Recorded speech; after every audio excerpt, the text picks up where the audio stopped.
সেই মানুষ প্রকৃত অর্থে সুখী মানুষ, ধনী মানুষ, একই সাথে আল্লাহর প্রিয় মানুষ, ভালো মুসলমান, যে প্রত্যেকটা অবস্থাকে সে ওয়েলকাম করে, আলহামদুলিল্লাহ বলে। দুনিয়াতে সবকিছু যদি মনমতো হয় তাহলে এটা তো জান্নাত হয়ে যাবে। সবকিছু মনমতো হবে না।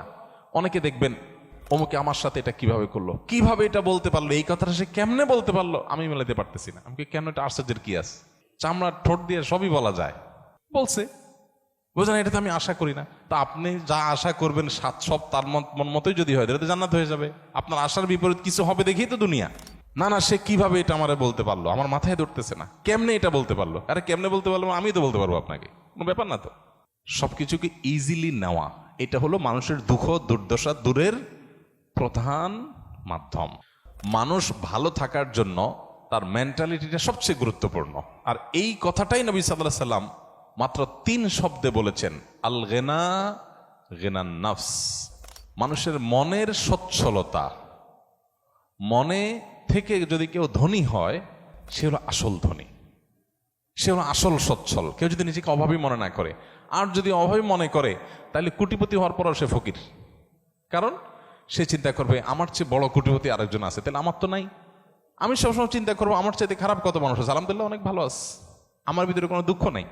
আমরা অনেকে আছি যে কোনো প্রকার বিপদ আপদ হলে আমরা ধৈর্য ধারণ করতে পারি না। ভাই, সবরটা কখন করবেন? তাহলে আপনার মনের বিরুদ্ধে হবে, চাওয়ার বিরুদ্ধে হবে, আশা যা করছেন তার উল্টাটা হবে।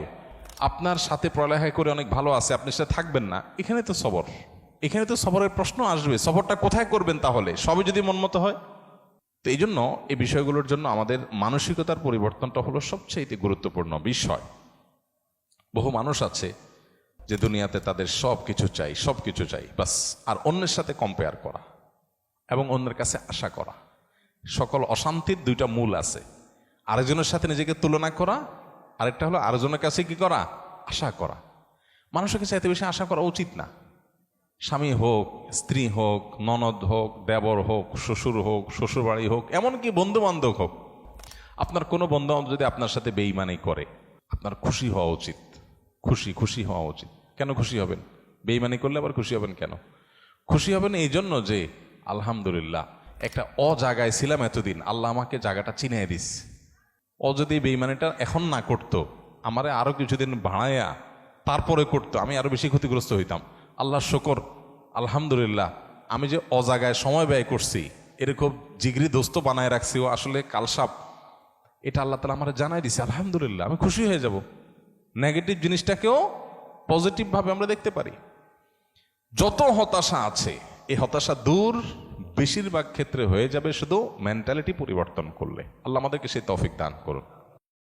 আস-সুন্নাহ ফাউন্ডেশন, উম্মার স্বার্থে সুন্নাহর সাথে।